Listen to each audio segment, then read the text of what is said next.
Assalamualaikum warahmatullahi wabarakatuh. Hai teman-teman semuanya.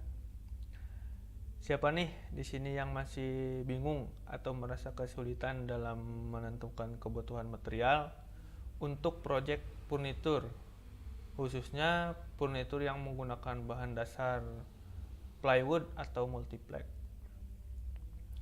Dulu saya juga merasa kebingungan, kesulitan dalam menentukan jumlah kebutuhan material atau bahan yang digunakan, serta gimana sih caranya untuk membuat material yang kita pakai itu tidak banyak terbuang gitu teman-teman. Nah, di sini saya mempunyai cara. Cara ini sangat efisien untuk menentukan kebutuhan material serta membuat bahan yang kita pakai itu tidak banyak terbuang gitu teman-teman. Nah, untuk teman-teman yang penasaran bagaimana cara yang saya lakukan, yuk kita simak video ini bareng-bareng. Nah, teman-teman, di sini saya sudah masuk ke aplikasi SketchUp. Di sini saya menggunakan contoh project kitchen set. Untuk alat yang saya gunakan dalam menghitung kebutuhan material yaitu sebuah extension yang bernama OpenCutlist. OpenCutlist ini dapat teman-teman download secara gratis di website extension SketchUp. Kalian bisa ketik OpenCutlist lalu download, dan pastikan kalian sudah mempunyai akun ya teman-teman. Nah, untuk gimana sih cara pemakaian OpenCutlist ini? Tentunya kalian harus mempunyai sebuah model ya teman-teman. Nah, dalam penggambaran model ini ada syarat khususnya agar dapat terbaca oleh OpenCutlist. Nah, teman-teman, di sini saya akan memberikan contoh bagaimana cara membuat model agar model tersebut dapat terbaca oleh OpenCutlist. Pertama-tama kita membuat contoh model berukuran 40 cm dikali 60 cm. Nah, kita gambar ketebalannya.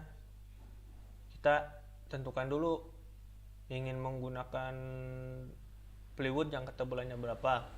Di sini saya akan mengambil contoh dengan menggunakan ketebalan plywood 18 mm.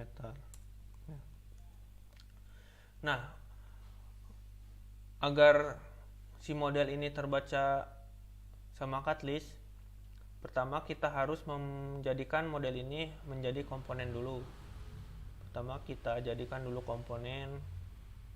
Namanya komponen kita ganti namanya, contohnya ini laci. Create. Nah, lalu kita buat sebuah pinggirannya ya teman-teman. Kita buat pinggirannya.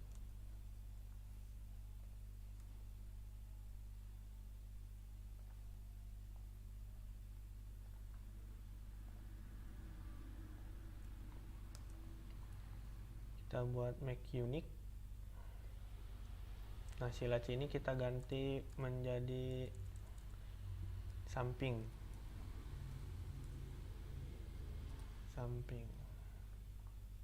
Kita rubah ukurannya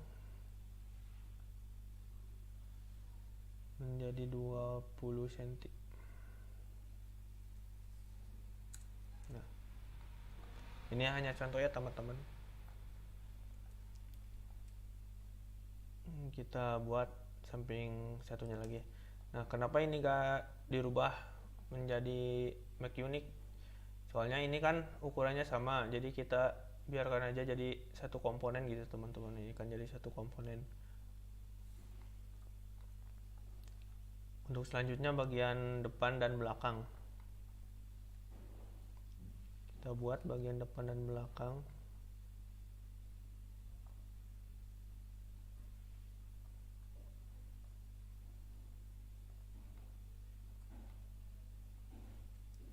Kita buat make unique.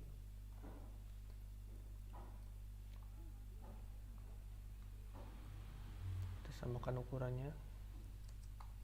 Lalu kita ganti ini jadi bagian depan.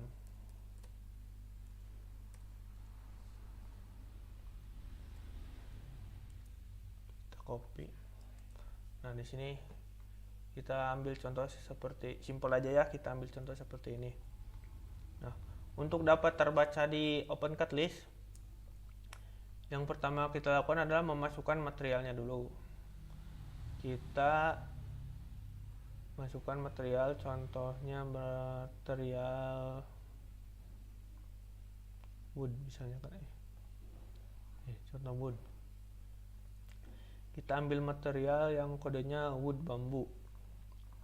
Kita masukkan materialnya ke model ini.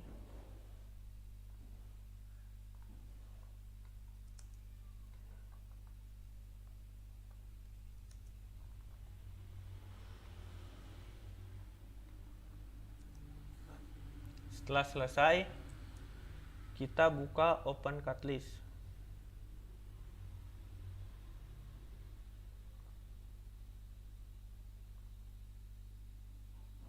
Kita ubah material yang tadi kita pakai. Nah, tadi kan kita pakai wood bambu ya teman-teman. Kita ubah materialnya itu udah, untuk namanya kita biarkan saja seperti ini.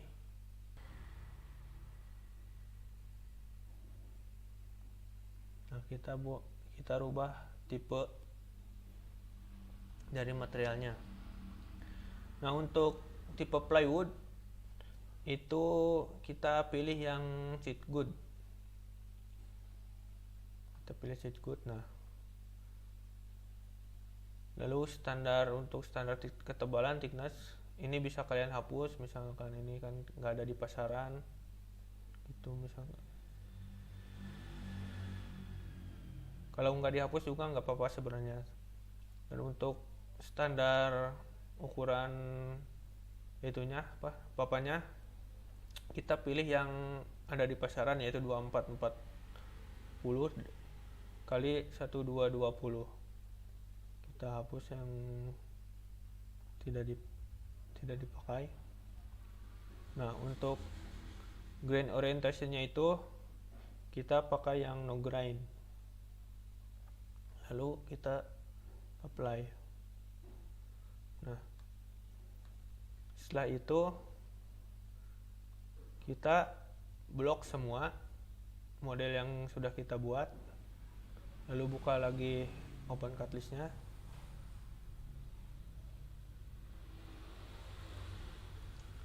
Lalu kita pilih yang bagian part.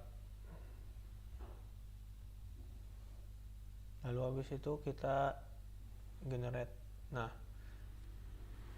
langsung muncul teman-teman yang part-part yang sudah kita buat tadi, yaitu ada laci samping depan sesuai dengan keterangan komponen yang kita buat. Keterangan samping ada 2, samping kiri kanan 2, untuk depan 2, dan laci untuk yang tadi bagian bawah 1. Ukuran juga sesuai. Lalu untuk kita menentukan berapa buah material yang digunakan dan serta pemotongan agar efisien, kita klik yang cutting diagram. Nah, itu standar plywood udah otomatis menjadi 240 dan 1220 karena sebelumnya kita sudah menghapus opsi-opsi yang lainnya. Untuk settingan yang ini ketebalan pisau. Ketebalan pisau biasanya itu 2 mm. Itu tergantung ketebalan pisau yang teman-teman gunakan ya. Bisa 3 mm, bisa 2 meter, bisa 1,7. Untuk trimming biasanya saya tidak menggunakan trimming. Kita kasih 0 saja. Trimming itu artinya kalian merapihkan bagian pinggir-pinggirnya. Kalau saya biasa tidak menggunakan trimming, jadi saya nolkan saja. Lalu kita langsung generate. Nah, di sini langsung keluar arah-arah potongnya agar si bahan itu efisien gitu teman-teman. Nah, ini langsung muncul, ini yang bagian laci, samping, samping, depan, depan. Ini sudah muncul. Untuk merubahnya menjadi PDF, kita tinggal print. Lalu Microsoft print to PDF. Kita tinggal print, lalu otomatis akan menjadi sebuah PDF. Nah, ini PDF. Nah, kalian bisa lihat ini untuk kode A, keterangan laci bagian bawah.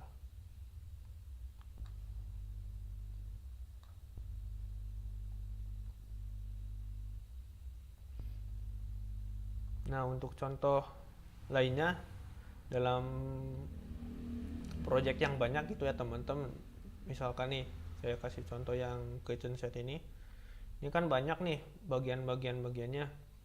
Ini udah digambar per bagian-bagian secara detail. Nah, jadi kita tuh tinggal klik grupnya,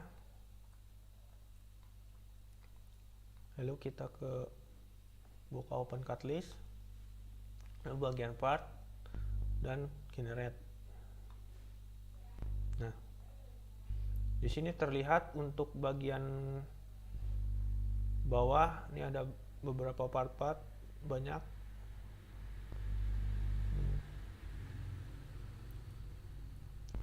Lalu untuk melihat kebutuhan materialnya, kita seperti tadi, yaitu ke cutting diagram. Kita pilih yang ini, kasih 2, tergantung pisau yang kalian pakai. Kita 0 untuk yang tidak suka mengetrim bagian pinggirnya gitu. Lalu kita generate.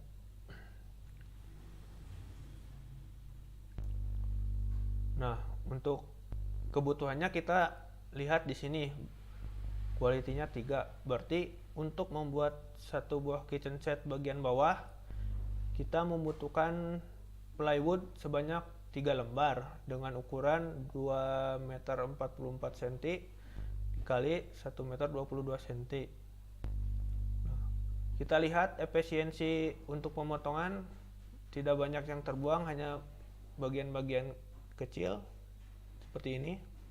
Efisiensi 95%. Nah, seperti ini teman-teman. Dengan menggunakan open cut list ini, kita bisa meminimalisir bahan yang terbuang serta memudahkan kita untuk menentukan kebutuhan materialnya. Ya, oke, mungkin segitu dulu penjelasan di video kali ini.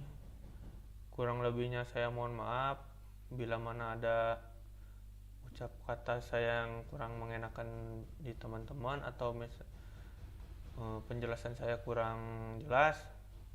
Bisa langsung komentar. Semoga kalian bisa menikmati video saya dan ilmu yang saya berikan bermanfaat buat kalian. Terima kasih. Wassalamualaikum warahmatullahi wabarakatuh.